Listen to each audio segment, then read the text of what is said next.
Hi, I am jumping in today to chat about thyroid gland health. So, thyroid gland health is something I've talked about lots on my blog and in my book, Balance the Natural Way to Healthy Hormones. But I wanted to jump in and refresh a few things that you can do, simple ways of bringing in things to bring into your diet and your lifestyle to help support your thyroid health.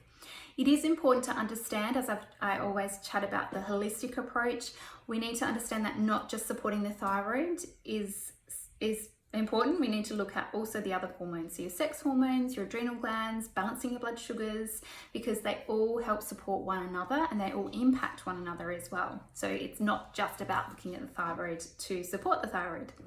But today's video is going to be about that, a few things that you can do just to get started. We also want to address gut health, so you can look at some other blog posts and things that I've chatted about gut health on the blog and in my books. But for now, let's get started and chat about the thyroid.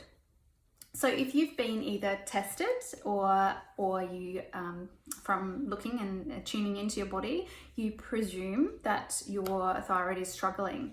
This is what it would look like. So there is a hormone that's produced in the brain called TSH. That sends a message to your thyroid to say, come on, let's produce more thyroid hormone. And if you are struggling with keeping up to the demands, you're not producing enough, that TSH will go up and up and up and up. So on a blood test, that would look like a high TSH reading. If perhaps you've gone overactive, which is less common but can happen, that TSH would drop dramatically low. So let's say you're underactive, so that TSH is high because your thyroid gland is not producing enough of your thyroid hormone T4, and perhaps it's not converting into T3, which is the active form that your body's, your cell at a cellular level will use. So you need that conversion to happen. Now, often the case is that TSH is in the normal range, but perhaps that conversion's not happening. So TSH looks normal, but T3 looks low, T4 maybe looks normal or high or low. So there's lots of different things that can happen on those blood test results. So that's why at the end of the day, I say listen to your body. So let's say you're not producing enough or you're not converting enough. What would happen is you'd be looking at symptoms like perhaps depression, low motivation, dry skin, putting on weight, low energy levels.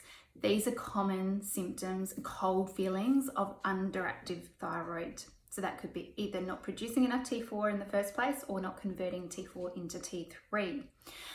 So if that's you, if you're suspecting that your thyroid is a bit underactive, or perhaps you actually have been told through a blood test that it is underactive, then these are a few things that you can get started with today. The first thing is to add seaweeds into your day. So seaweeds are a sea vegetable which are high in iodine.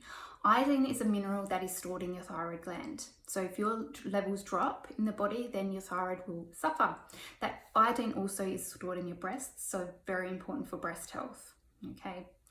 So iodine, our soils are very deficient in it. So unfortunately, there's not a lot of foods that we can bring in apart from seaweeds to give your body that source through foods.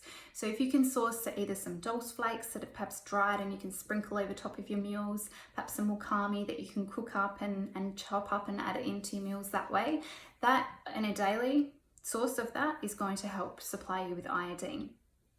There is a salt that I recommend. I can post the link below, which is a good Himalayan salt with some seaweed added in it. So every time you use salt, you're going to get some dulse as well. So seaweeds are a really good source of iodine. And something to remember too is not just our soils are deficient, so you're not getting enough through your foods if you're not having seaweeds, is you're also being exposed to a lot of things that compete, including chlorine. So our water sources are full of chlorine. If you're on mains water, you're getting it in your shower, you're perhaps drinking it as well. Fluoride in the water that you're drinking, these two are competing with iodine. So not only are you not getting enough, you're also having these sources that are competing with it. Bromine as well, bromide is added into bread, and it's a source, it's found in plastics like on your laptop and electronics. So constantly we're being exposed to these things that unfortunately don't allow us to absorb our iodine properly. So we do want to get in sources You perhaps may even need to supplement iodine. It's one that most women I find will do well on a low dose of iodine supplementation, but at least start through foods, through increasing your seaweed consumption. So like I said, I'll post the link below to that salt that I recommend that you can add into your daily diet. Okay, so what would that look like if you were low in iodine? Because it's stored in the thyroid, it would lead to those underactive thyroid symptoms that I talked about before, but also low IQ. So it's a very important nutrient pre-conception and during pregnancy to support the brain health of baby. So it's something that I'm really hot on, and I think it's important for everyone to add in those seaweeds. Okay, we want to say no to soy. Soy products, unless traditionally fermented, so tempeh, natto and tamari are okay. These are traditionally fermented and are reducing the ability for it to do what I'm about to say, so they are okay. But let's say tofu and soy and soy protein, which is added into all sorts of processed foods and protein powders, this competes with iodine in the body, so it's a little bit like the chlorine and the fluoride. It's called a goitrogen, and goitrogens impact that ability for you to absorb your iodine properly. And so having these, especially on a daily or weekly basis, they are competing with iodine once again. So we want to take out soy. Use a traditionally fermented soy, but don't have the tofu, the soy milk, and the soy protein powders. Not good for your thyroid health. Now, there are also some ways through good foods that you can do that. You can increase your goitrogenic foods, which aren't good for the thyroid, and that is not cooking your cruciferous vegetables properly. So if you can steam or stir fry your broccoli, cauliflower, your kale on a regular basis when you're having those foods, that is going to reduce the goitrogenic properties and help your thyroid health.